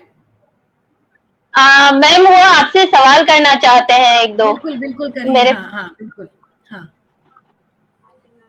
अंजनी सर, आपको आवाज आ रही है? जी मैम, जैसे कि मैंने आपका 1-2 इंटरव्यू देखा, और कल आप जब राब्ता पोएट्री पे आए थे, हाँ, मुझे मिल रही है। उसी से मेरे मन में, मुझे आपकी आवाज मिल रही है। मुझे पता नहीं क्यों विकास जी की आवाज नहीं आ रही है। हाँ, खुशी जी की आवाज परफेक्ट थी, विकास जी की आवाज थोड़ी सी। हाँ, आप बोलिए विकास जी, मैं सुनने की कोशिश करती हूँ पूरा। हाँ, मैं इससे जुड़ता हूँ। एक मिनट विकास जी माइक के पास आके बोले, माइक के पास लेके बोले। मैं कोई बात नहीं, मैं अपने मोबाइल से आता हूँ लाइव। 1 मिनट,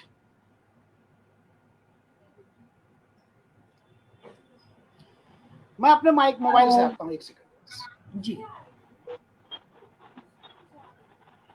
तब तक अंजनी सर आप 2 लाइन बोले।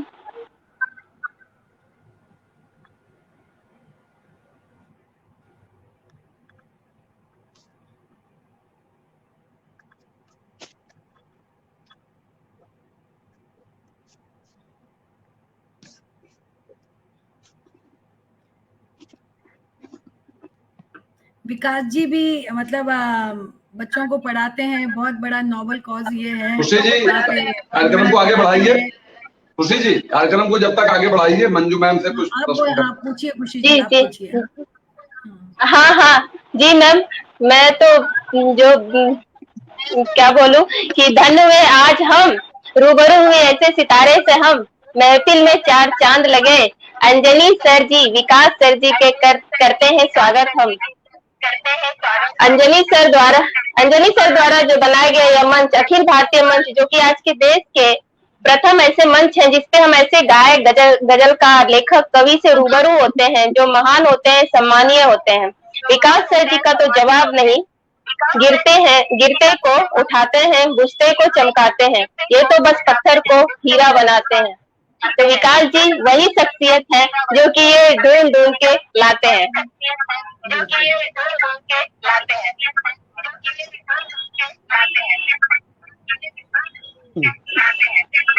शायद आवाज की कुछ प्रॉब्लम हो रही है, मैसेजेस आ रहे हैं। विकास जी आपका माइक ऑन है क्या? माइक म्यूट कर लें।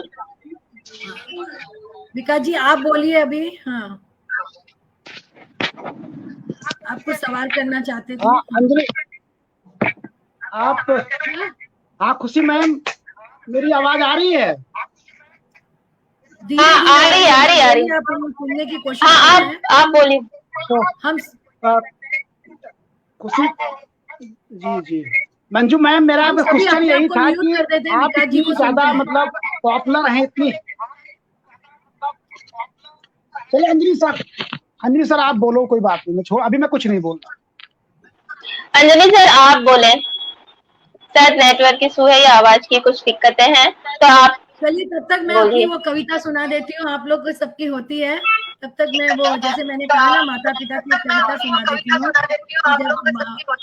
जी स्वागत है मैडम, स्वागत। तो जब माता पिता घर पर आते हैं, जैसे मैं उस समय कह रही थी कि बघार की खुशबू चौके में फिर मंडराई है, बहुत दिनों के बाद गांव से अम्मा बाबूजी आए हैं। पर्दों की उभरी सिवन पर तुरपाई होगी, बच्चों में बाकी ममता की भरपाई होगी। चना चबेना लड्डू पेड़ा ताजा घी मक्खन टॉफियां भरकर लाए हैं बहुत दिनों के बाद। अब ठाकुर जी के भजन और आरती सुबह शाम गूंजने लगे हैं। पवित्र वातावरण से घर की दीवारें चहकने लगी हैं। इत्र और अगरबत्ती की खुशबू चारों तरफ मंडराने लगी है बहुत दिनों के बाद। सभी के मन पसंद व्यंजनों से रसोई महक उठी है। जिद कर करके सबकी थाली परोसी जा रही है, एक और हाथों से खिलाया जा रहा है। घर में अजीब सी ममता घुलने लगी है बहुत दिनों के बाद। चांदी का चम्मच, कांसे की थाली, पीतल का लोटा चमक उठा है। चौक मांडना और रंगोली से घर का कोना कोना दमक उठा है। बुढ़े हाथों ने अजब करामात दिखलाई है बहुत दिनों के बाद। अब पति पत्नी निश्चित होकर बच्चों को घर में छोड़कर रात में तफरीर करने लगे हैं। दादी और नानी की कहानियां फिर से सुनाई देने लगी हैं। अब अड़ोस पड़ोस की नववधुएं और नववधुएं दोपहर में दालान में बतियाने लगी हैं। नित नए अचार मुरब्बे बनने लगे हैं और ऊन के गोले फिर से उगड़ने लगे हैं बहुत दिनों के बाद। बाबूजी बच्चों को पढ़ाने लगे हैं, उनकी हिंदी की मात्राएं सुधरने लगी हैं। मंत्र बोल बोल कर बच्चे पाठशाला में सभी को अचंभित करने लगे हैं बहुत दिनों के बाद। बाबूजी ने घर के कई कामकाज ओढ़ लिए हैं। दूध, फल, अखबार, सब्जी बाजार से जाकर लाने लगे हैं और बच्चों के संग बच्चा बनकर कागज की नाव फिर से तैरने लगी है बहुत दिनों के बाद। इनके आने से जो ये मकान है ना, वो घर बन गया है। चार दीवारी मुस्कुराने लगी हैं, आशीर्वादों की बौछारें निचारवर होने लगी हैं और पोपली हंसी आंगन में गूंज उठी हैं बहुत दिनों के बाद। कितना कुछ हम पाते हैं इन विशाल बूढ़े बरगद से, लेकिन रह रहकर आज एक सवाल उठता है मन में कि बदले में हम उन्हें क्या दे पाते हैं। क्या 24 घंटे में से कुछ समय भी हम उनके पास बैठते हैं, उन्हें ये बतलाते हैं कि हमारा जो ये वजूद है वो आपसे है, हमें आपसे प्यार है अम्मा बाबूजी? क्या कभी हम उनसे कहते हैं? और मैं आज खुशी जी यहाँ से ये कहना चाहती हूँ कि जिनके भी माता पिता सास ससुर जीवित हैं, बहुत भाग्यशाली हैं। आप उनके साथ रहते हो तो बहुत अच्छा, अगर नहीं रहते हो एक फोन घुमाकर उनको बोलिए कि हमें उनकी कितनी जरूरत है और हमें उनसे प्यार है, क्यों युवाओं को ये बुढ़े हाथ नहीं सुहाते? कल इन्हीं की उंगली पकड़कर तो हमने चलना सीखा था, उन्हीं के कांधों पे चढ़कर हमने ये दुनिया देखी थी। कल समय का चक्र हम पर भी तो उम्र के निशान छोड़ेगा और तब हम भी अकेले रह जाएंगे, क्योंकि जैसा बोएंगे ना वैसा ही पाएंगे। फिर क्यों आज हम उन्हें अकेलेपन का दंश दे रहे हैं? इस बार लड़का सोचता है कि माता पिता से कह दूं कि माता पिता माँ बाबा आप आए हो तो इस बार मत जाना, जिंदगी भर आपके ममतामयी आंचल में गुजारना चाहता हूँ, लेकिन वो कह नहीं पाता है और बेबसी के 4 आंसू बहाता है।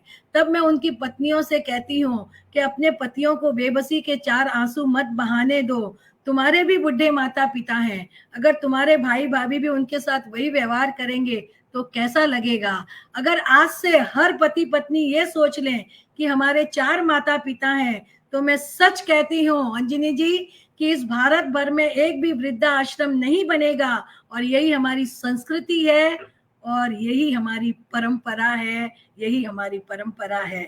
बस तो हमें अपने बुजुर्गों का सम्मान करना है।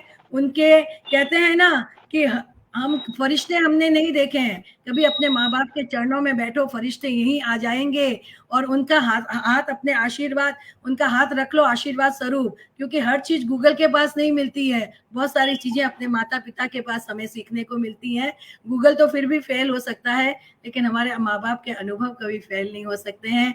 और जो बात हम में है वो न तुम में है न मैं में है, इसलिए याद रखिए, हम बनकर रहें, अपने परिवार के संग रहें, अपने बुजुर्गों का सम्मान करें, बूढ़े माता पिता का पूरा सम्मान करें। इस मंच से मैं सबको ये बात कहना चाहती हूँ। बहुत ही सुंदर और सही बात कही आपने कि अगर हम अपने बुजुर्गों का सम्मान करें, अपने माँ बाप का सम्मान करें, तो यकीनन वो दिन देखने नहीं मिलेगा कि जो आए दिन हमारी कहानियां सुननी पड़ती है कि वृद्धा आश्रम में छोड़ दिए गए हैं, तो वही यहाँ है वहाँ है। तो ऐसी चीजें नहीं होनी चाहिए। हम लोगों को खासकर ध्यान रखना चाहिए कि जैसे हमारे माँ बाप है वैसे ही हमारे सास ससुर हैं। थोड़ी सी दिक्कत, थोड़ी सी परेशानी हर घर में है, लेकिन उस चीज को लेके चलना हर किसी को चाहिए, हर किसी को चाहिए। ये तो आपने बहुत ही अच्छा संदेश दिया है। और मैं चाहूंगी कि एक छोटा सा संदेश आप उन महिलाओं के लिए जो अपने जीवन से हताश निराश हो जाती है, उन लड़कियों के लिए जो अपनी खुशी के लिए अपने माँ बाप की खुशी नहीं देखती है, और मैं चाहती हूँ कि उनके लिए आप एक ऐसा संदेश देखें ताकि लाइफ के बाद भी वो लड़कियां, वो महिलाएं जो आपके संदेश को सुने, तो आगे कुछ भी करने से पहले ये जरूर सोच लें कि हमारे माँ बाप की खुशियां ही हमारे लिए सबसे बड़ी चीज है। बिल्कुल बिल्कुल, मैं कहती हूँ कि हमारे लिए जो भला हमारे माता पिता सोचेंगे ना, वो दुनिया में और कोई नहीं सोच सकता है। आज हम कब उस चीज को जानेंगे जब आप खुद माता पिता बनोगे और आपके बच्चे वैसा करेंगे, तब तो आपको एहसास होता है कि अरे मेरे माता पिता कितना अच्छा कहते थे। और आज मैं तो लड़कियों से यही कहना चाहूंगी कि कभी भी कोई भी गलत कदम उठाने से पहले 100 बार सोचना, कभी भी घर से भागने की कोशिश मत करना, क्योंकि जो सुरक्षा हमें अपने घर में मिल सकती है दुनिया में कहीं नहीं मिल सकती है। इसलिए सुरक्षित रहें। इसीलिए बेटियों के लिए कई बार माता पिता चिंतित हो जाते हैं। इसलिए बेटियों से निवेदन है कि अपने माँ बाप के साए में रहें, अपने आप करें, आप दुनिया में सब पर पहुंचे कि आज तो नारियां आकाश की अनंत ऊंचाइयों से लेकर सागर की अटल गहराइयां, तो सब जगह अपना परचम उन्होंने फहराया है। लेकिन उसके साथ साथ मैंने कहा ना कि जो बात हम में है वो न मैं में है, वो न तुम में है, तो सबको साथ लेकर चले, अपने परिवार को साथ, चाहे बहू हो, चाहे बेटी हो, चाहे बेटा हो, कोई भी हो, लेकिन सबको साथ लेकर चलेंगे तभी घर परिवार बनता है। कि जब जन्म लेता है जीव तो पाता है परिवार, परवरिश, रिद्धि, वात्सल्य और रचना का एक अनूठा संसार। रिश्तों की अनगिनत परिभाषाएं, एक माला में जुड़े कई मोती, चमक उनकी हीरे जैसी, बिखरे तो कांच के टुकड़े और जुड़े तो लाखों मोल वारे, लाखों मोल वारे। और आज जो महिलाएं हतोत्साहित होती हैं उनको भी मैं एक कहना चाहती हूँ कि अपने जीवन में है ना, डिप्रेशन नाम की कोई चीज नहीं है, सब हमारे दिमाग का फितूर है। आप जो करना चाहो करिए। देखिए, हमारा जो आखिरी जो परम दुख मृत्यु नहीं है, पर जीते जी अपने भीतर की जो प्रतिभा है ना उसको मार देना हमारा आखिरी दुख है। सबसे बड़ा दुख वो है। तो अपने भीतर की प्रतिभा को पहचानो और उसको बाहर लाने की कोशिश करो। और जो दिन में 24 घंटे हैं उसमें से 1 घंटा सिर्फ और सिर्फ अपने शौक को दीजिए। और तीसरी सबसे अहम बात है कि अपने परिवार वालों को इस बात का एहसास दिलाइए कि एक नारी को भी उसकी जरूरत होती है। तो नारी को अपने साथ, परिवार को साथ में लेकर वो अपना सारा काम कर सकती है। देखिए, हम झगड़ा करके कुछ भी नहीं कर सकते हैं। मैं खुशी जी, कई बार होते हैं ना, महिलाएं आती हैं, भाई पति देव से झगड़ा हो गया, ये मैं क्या बोलती हूँ, जब झगड़ा होना उस समय एकदम चुप्पी चाट लो, क्योंकि आपस में जब टकराव होता है ना तब ज्यादा टकराव बढ़ जाता है। उस समय एकदम चुप हो जाओ, थोड़े देर में पति पीछे पीछे घूमेंगे, उस समय आप उनको 4 बात सुना दो, तब वो सुन लेंगे। लेकिन जब गुस्से में हो तब टकराव से टकराव किसी रिश्ते में भी नहीं हो सकता है। बाद में हम शांति से उनको बोल सकते हैं कि भाई मेरी ये गलती थी या नहीं थी।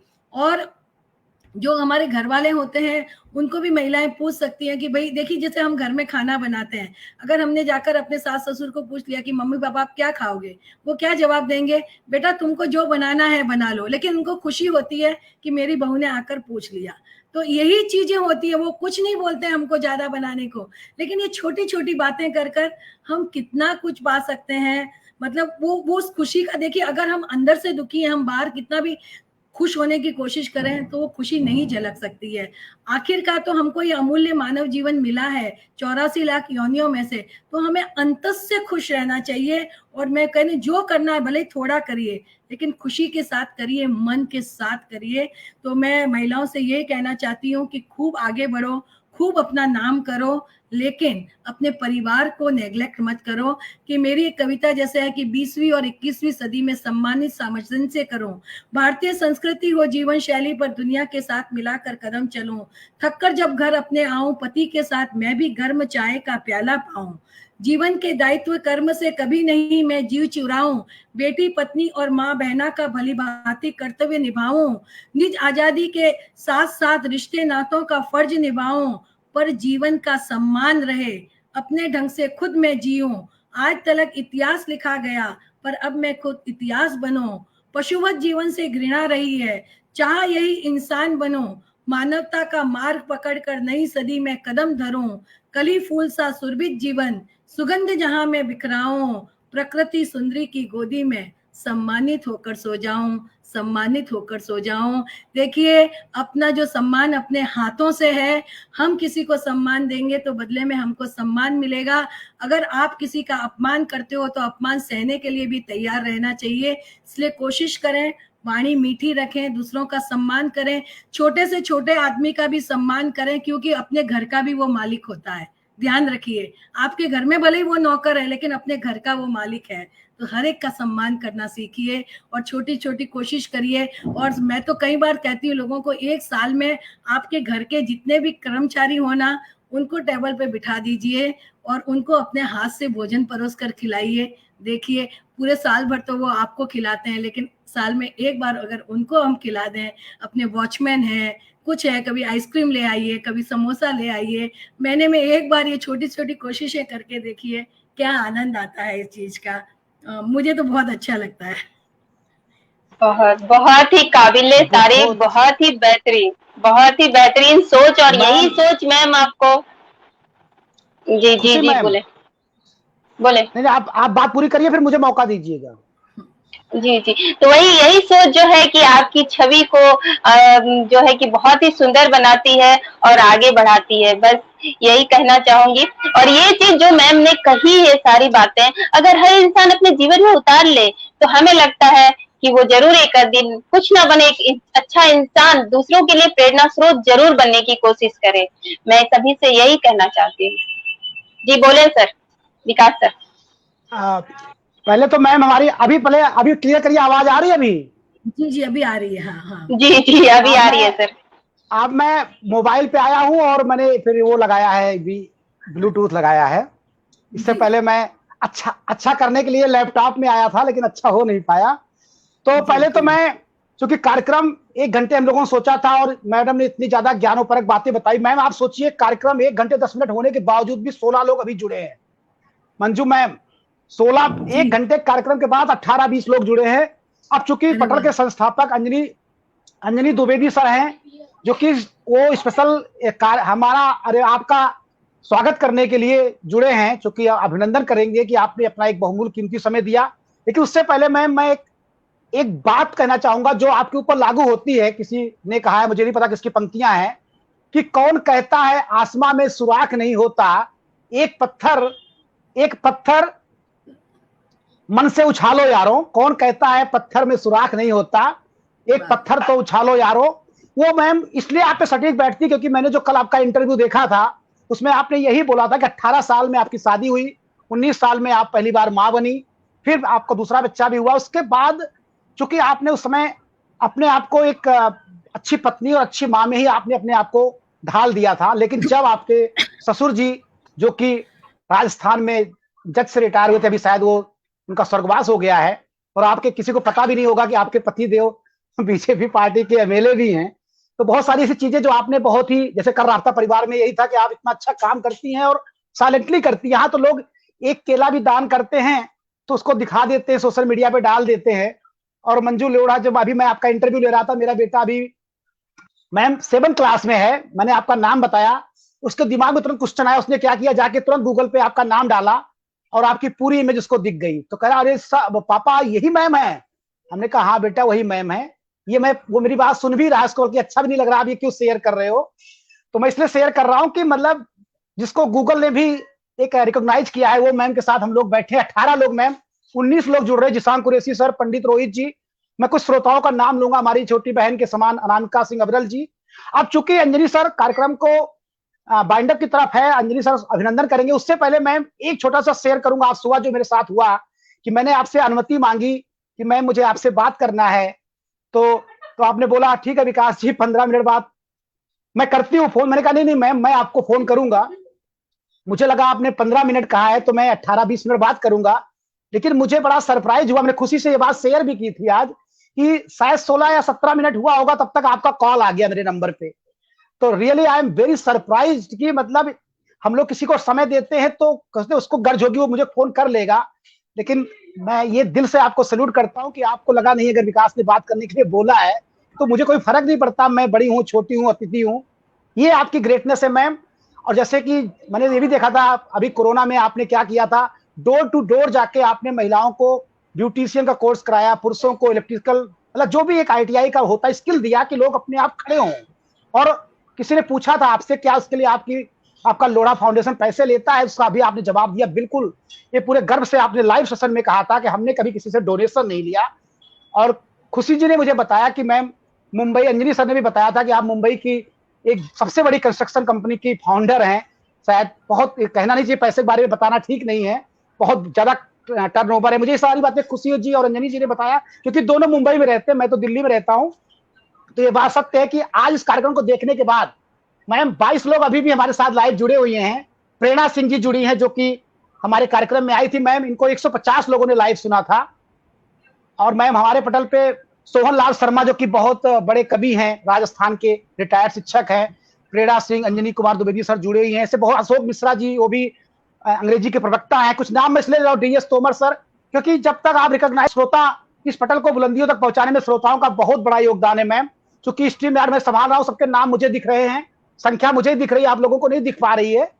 और आज हमारी ममता बारोट मैडम, विजय राज जैन सर, अर्पित मिश्रा, तेजस जी जो हमारे ही पटल के महासचिव हैं, थोड़ा बिजी रहते हैं, अभी 12वीं के विद्यार्थी हैं, जिशान कुरैशी साहब, रोशन जी, सत्यवती मौर्य जी, हरीश शंकर शुक्ला जी, ऐसे बहुत से लोग हैं मैम। 22 लोग, संख्या बढ़ती जा रही है मैम, जैसे हमारा कार्यक्रम आगे बढ़ रहा है वैसे संख्या बढ़ती जा रही है।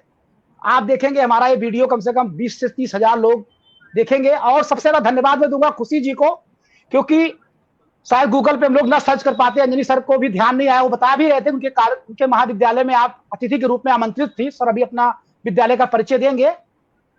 चूंकि मैं फिर से एक बार सबका अभिवादन करके, महेंद्र हयात जी, विजय राज जैन जी, ऐसे बहुत से कलम के दीवाने के संस्थापक है, अध्यक्ष है, तो मैं सबका धन्यवाद देते हुए, चूंकि ये कार्यक्रम में अंत में अभिनंदन के लिए अंजनी सर को मैं आमंत्रित करूंगा।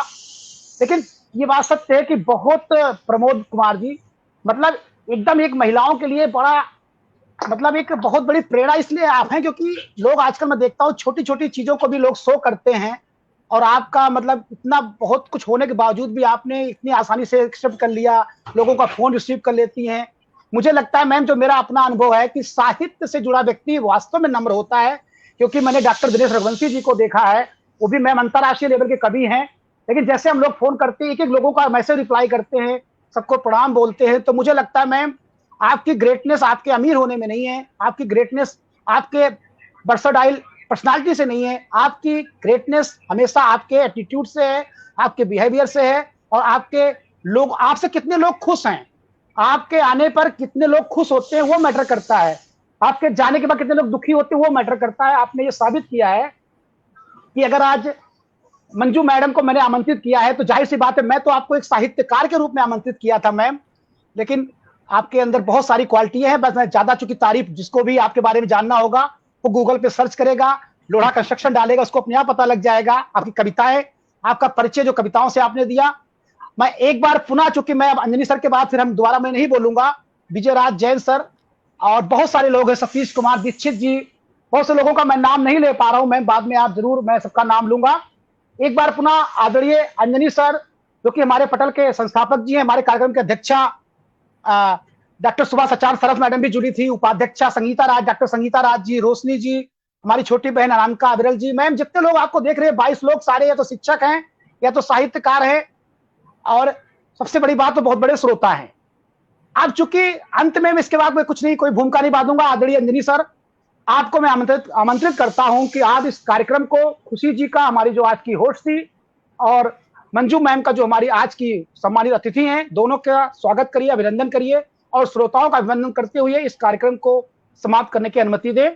और एक बार पुनः सभी श्रोताओं का, मैं विकास मिश्रा, इस पटल पर जुड़े रहने के लिए अभी तक 22 लोग मैम अभी तक जुड़े हुए हैं, मैं दिल से धन्यवाद देता हूं।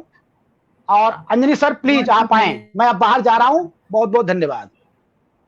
जी जी जी, विकास जी, मेरी माँ हमेशा कहती थी एंकर राजा रावण का नहीं टिका, तो हम लोग क्या हैं, भरत चक्रवर्ती के नाम नहीं होते हैं कहीं पे, तीर्थंकर के नाम हम भूल जाते हैं, तो हम लोग तो एक साधारण मनुष्य हैं, कभी भी अभिमान या अहंकार नहीं करना चाहिए।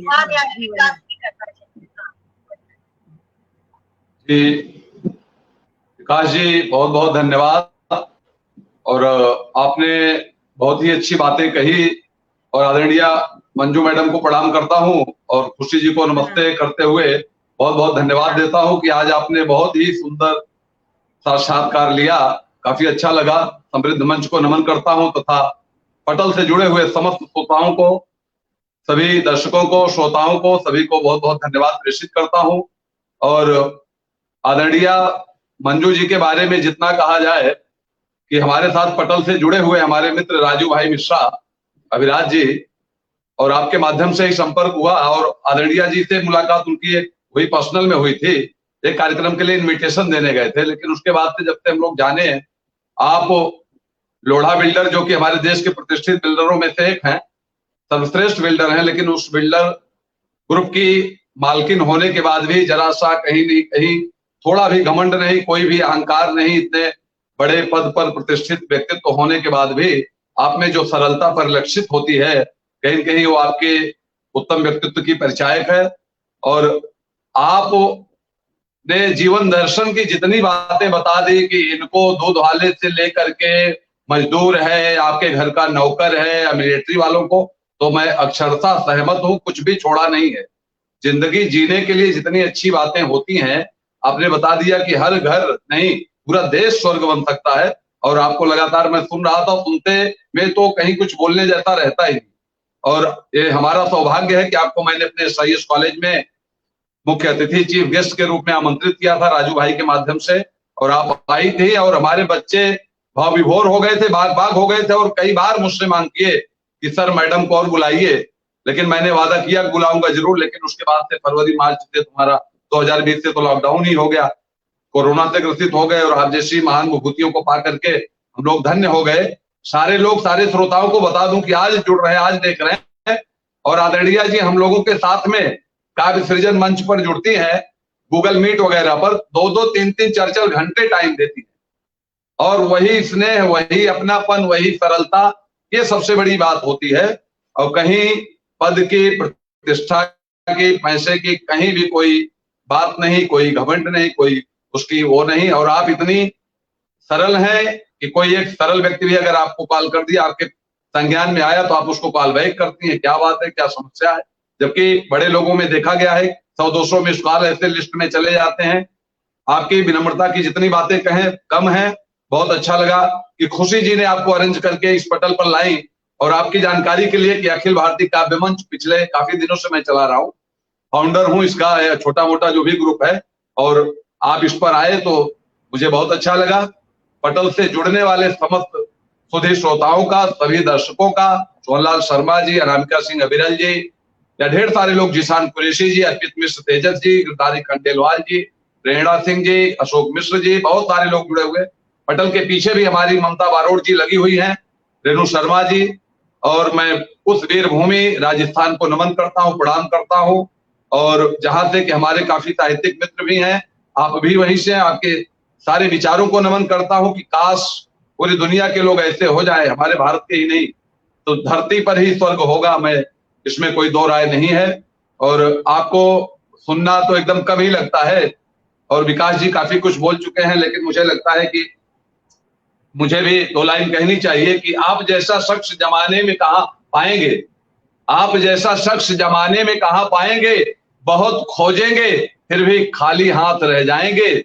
और जब कभी भी जिक्र होगा हमारी महफिल में आपका, तब हम आंखों से रोएंगे मगर होठों से मुस्कुराएंगे, आंखों से रोएंगे मगर होठों से मुस्कुराएंगे। अगर आप किसी कारणवश नहीं आ पाएंगी, एक गजल के 2 लाइन लगता हूं कि कोई वादा कोई कसम तो नहीं, कोई वादा कोई कसम तो नहीं, आंख फिर भी हमारी नम तो नहीं, कोई वादा कोई कसम तो नहीं, आंख फिर भी हमारी नम तो नहीं।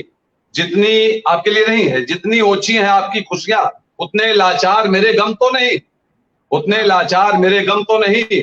अरे जिनके हिस्से में कह कहे आए, उनकी तकदीर में कलम तो नहीं, जिनके हिस्से में कह कहे आए, उनकी तकदीर में कलम तो नहीं। क्यों महाजन की आंख है हम पर, क्यों महाजन की आंख है हम पर, हम कोई सूद की रकम तो नहीं, हम कोई सूद की रकम तो नहीं।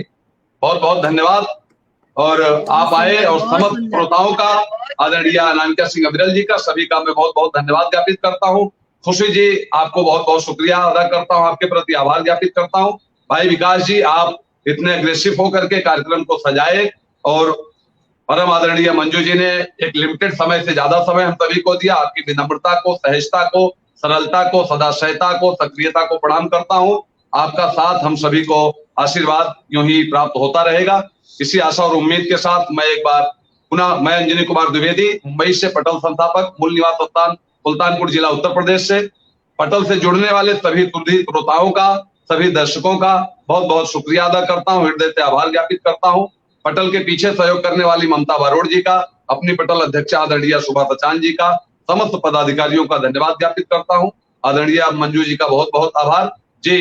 चंद लाइनें मंजू जी कुछ कहना चाहें तो आप कहें, स्वागत है आपका जी। बस मुझे बहुत अच्छा लगा आपके पटल से जुड़कर, आप लोगों से जुड़कर, और जिन लोगों ने इतना समय दिया मैं उनका अपना आभार प्रकट करती हूँ।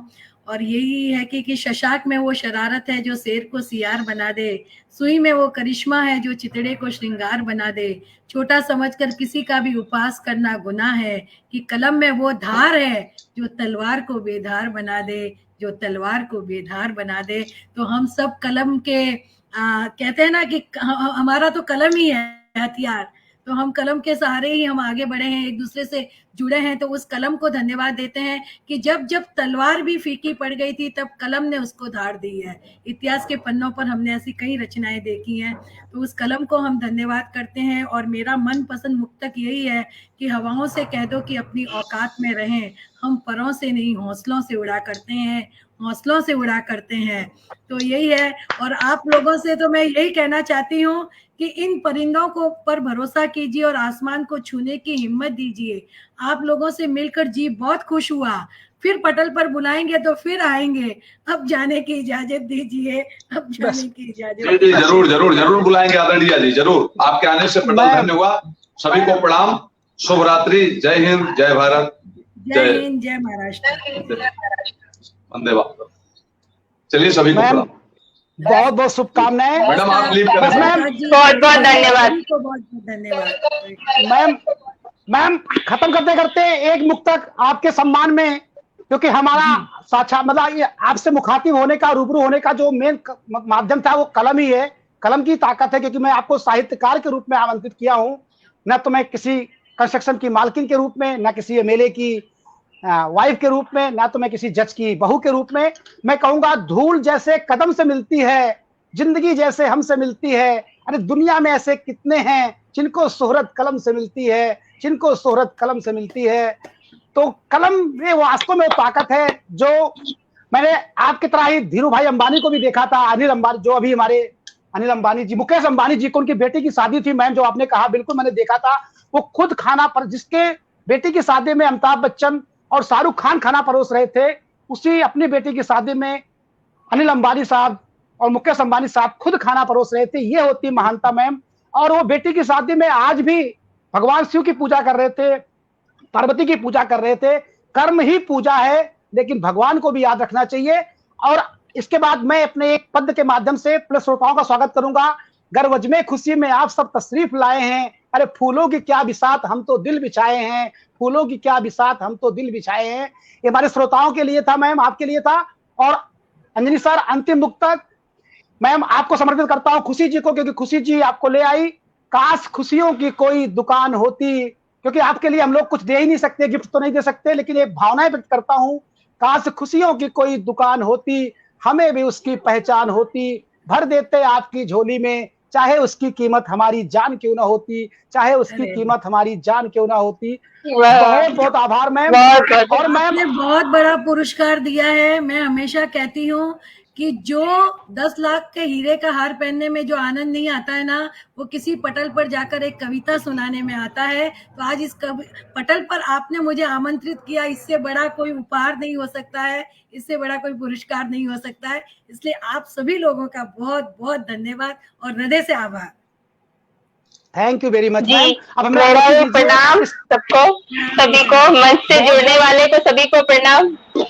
और मैम अभी तक भी 18 लोग, अभी भी मैं देख रहा हूँ 17-18 लोग अभी तक जुड़े हैं। कार्यक्रम 1.5 घंटे का हो गया। आदरणीय मंजू जी के लीव करने के बाद ही बंद करिएगा। जी मैम, आप मैम प्लीज आप अनुमति दें और आप पहले लीव हो जाए, फिर हम कार्यक्रम को एंड करते हैं।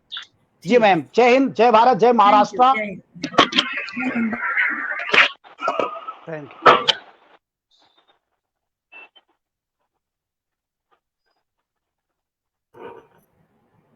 भारत, जय भारत माता की जय।